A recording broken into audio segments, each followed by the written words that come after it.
Hello viewers, welcome back to my channel training troll. आज के video का topic है शब्द भंडार। इसमें हम अनेक प्रकार के शब्दों को जानेंगे और यह भी जानेंगे कि शब्दों का वर्गीकरण किन आधारों पर किया गया है। चलिए स्टार्ट करते हैं।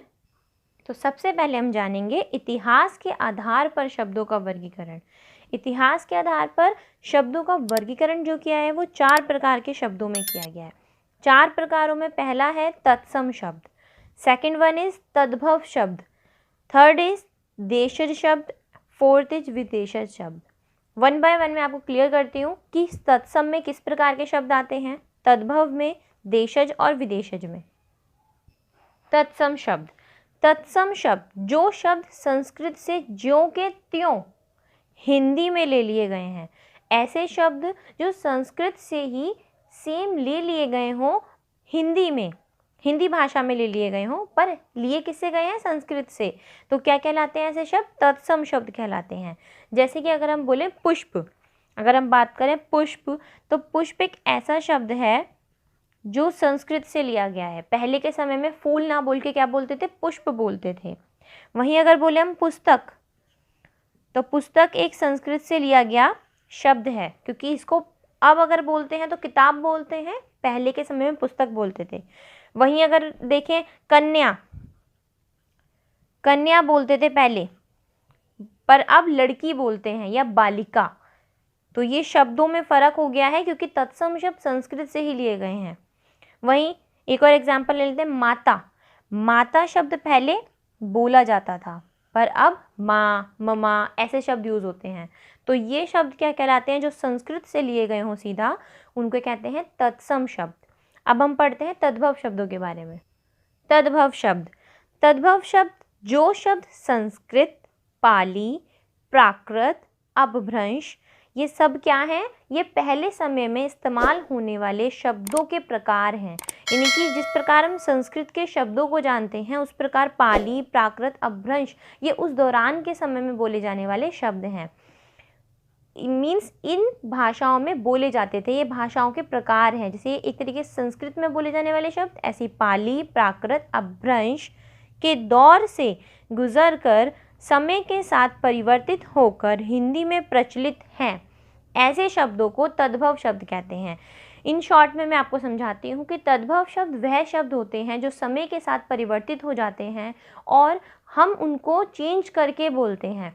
ना ही वो संस्कृत के होते हैं, ना ही वो पुरानी भाषाओं से रिलेट होते हैं, हम उनको बिल्कुल चेंज करके बोल देते हैं, वही शब्द तद्भव शब्द कहलाते हैं। फॉर एग्जाम्पल, अगर हमें बोलना है आंसू, आंसू शब्द जो होता है वो क्या होता है, एक तद्भव शब्द है। आंसू शब्द एक तद्भव शब्द है। वहीं इसका तत्सम रूप क्या हो जाएगा, तो तत्सम यानी कि जो संस्कृत से लिया गया है, तो वो होगा अश्रु। क्या हो जाएगा, अश्रु, क्योंकि अश्रु शब्द जो है संस्कृत में बोलते हैं आंसू को। वहीं अगर हम बोले आग, आग एक तद्भव शब्द है और साथ ही साथ इसका तत्सम क्या हो जाएगा, अग्नि। अब आपको क्लियर हो जाएगा अच्छे से कि तत्सम एक्चुअल में क्या होता है। तत्सम क्या होता है, संस्कृत का रूप, और तद्भव जो परिवर्तित हो जाए। वहीं आम, आम बोलते हैं हम नॉर्मली, बट उसको संस्कृत में क्या बोलते थे, आम्र आम्र बोलते थे। आम को आम्र बोलते हैं, तो आम क्या है, तद्भव है, और तत्सम क्या है उसका, आम्र। वहीं अगर हम बोले उल्लू, उल्लू, उल्लू एक तद्भव शब्द है, वहीं इसका तत्सम क्या हो जाएगा, अलूक। क्या हो जाएगा, उलूक, उल्लूक हो जाएगा उल्लू का तत्सम शब्द। अगर हम बोले छेद, छेद शब्द जो है वो एक तद्भव शब्द है और वहीं उसको तत्सम रूप में बोलते थे छिद्र। क्या बोलते थे, छिद्र। तो इस तरीके से आपको पता चल गया होगा कि तत्सम जो होते हैं वो संस्कृत रूप होता है और तद्भव एक परिवर्तित रूप होता है। देशज शब्द, इतिहास के आधार पर देशज शब्दों में भी शब्दों का वर्गीकरण किया गया है। देशज शब्द क्या होते हैं, जो शब्द भारत की जनजातियों के क्षेत्रों की बोलियों से लिए गए हैं। मतलब ऐसे शब्द जो प्रत्येक व्यक्ति द्वारा खुद ही स्वयं बनाए गए हों, यानी कि अलग अलग बोलियां होती हैं, हर राज्य में अलग अलग प्रकार का, अलग अलग धर्म के, अलग अलग बोलियों के लोग रहते हैं और उनके द्वारा निकलने वाले अलग अलग शब्द ही प्रचलित हो जाते हैं। इसी चीज़ के कारण सभी लोगों को ये पता चल जाता है कि कुछ शब्द क्या हैं, खुद से बनाए हुए हैं। तो ये क्या कहलाते हैं, देशज शब्द कहलाते हैं, जो खुद ही इंसानों द्वारा बनाए गए हों, जो कि उनके धर्म के हिसाब से या फिर वो अपनी बोली के हिसाब से उनको बोलते हैं। ये शब्द संस्कृत में नहीं होते हैं, ये खुद ही बनाए गए शब्द होते हैं। जैसे कि अगर मैं आपको एग्जाम्पल में बताऊं तो झाड़ू, झाड़ू जो एक शब्द है, ये संस्कृत से नहीं लिया गया है, ये शब्द खुद ही बनाया गया है, झाड़ू। वहीं अगर बात की जाए लोटा, किसकी, लोटा, तो लोटा भी एक देशज शब्द है जो खुद ही बनाया गया है लोगों द्वारा। वहीं पेट, पेट भी एक देशज शब्द है। चीनी, चीनी भी एक देशज ही शब्द है। साथ ही साथ झंझट, हम बोलते हैं ना क्या झंझट है ये, तो झंझट भी एक देशज शब्द है जो खुद ही लोगों द्वारा बनाया गया है। थप्पड़, थप्पड़ भी एक देशज शब्द के अंतर्गत ही आता है। यहाँ तक कि भोंदू, ये कितना भोंदू है, यानी कि हम मूर्ख नहीं बोलते, हम भोंदू बोलते हैं क्योंकि ये प्रचलित है। तो भोंदू यानी कि एक देशज शब्द है। तो कुछ इस प्रकार के शब्द जो खुद ही बनाए गए हों वो हमें पढ़ने से ही पता चल जाते हैं अलग, ये शब्द देशज शब्द कहलाते हैं। अब हम पढ़ते हैं विदेशज शब्दों के बारे में। विदेशज शब्द, विदेशज शब्दों के अंतर्गत कुछ ऐसे शब्द आते हैं जैसे कि अरबी, फारसी शब्द, अंग्रेज़ी शब्द और पुर्तगाली शब्द। क्योंकि हमें नाम से ही पता चल रहा है विदेशज मतलब विदेशी, और वही देशज मतलब देसी, देसी मतलब जो हमारे देश में प्रचलित हों, विदेशज मतलब जो विदेशों में प्रचलित होने वाले शब्द होते हैं। जैसे कि अरबी, फारसी शब्द उर्दू से रिलेटेड शब्द हैं, ये अंग्रेज़ी शब्द, वहीं पुर्तगाली शब्द। तो इनके बारे में जानते हैं कि इनके अंतर्गत कौन से शब्द आते हैं। अरबी फारसी शब्द, तो अरबी फारसी शब्दों के अंतर्गत आते हैं जैसे कि अल्लाह। अल्लाह जो शब्द है ये एक फारसी और अरबी भाषा के अंतर्गत आने वाला शब्द है। साथ ही साथ अगर हम बोले आफत, क्या आफत आ पड़ी है, तो आफत भी एक क्या है, अरबी फारसी भाषा का शब्द है। कत्ल, इसने उसका कत्ल कर दिया, उर्दू भाषा में ज़्यादातर ये शब्द बोले जाते हैं। तो कत्ल, कत्ल भी एक अरबी फारसी शब्द है। कागज, कागज भी एक अरबी फारसी शब्द है। और वहीं कानून, कानून भी एक अरबी फारसी भाषा का ही शब्द है।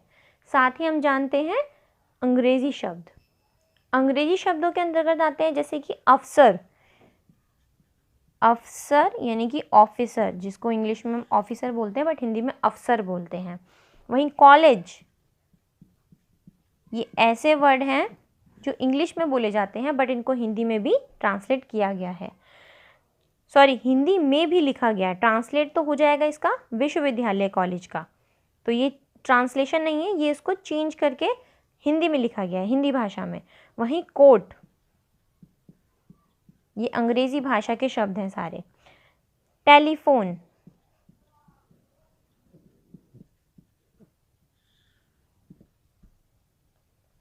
वहीं टिकट, साथ ही साथ डॉक्टर, हम डॉक्टर को चिकित्सक नहीं बोलते, हम डायरेक्ट क्या बोलते हैं, डॉक्टर, क्योंकि ये अंग्रेजी भाषा का शब्द है। अब हम जानते हैं पुर्तगाली शब्दों के बारे में। पुर्तगाली शब्द जिसके अंतर्गत आते हैं, जिसे कि हम बोलते हैं आलपिन, आलपिन, आलपिन, अलमारी,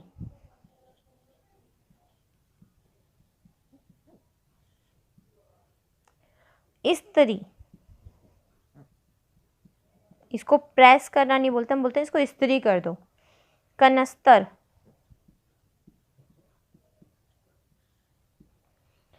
कप्तान, गोदान, नीलाम।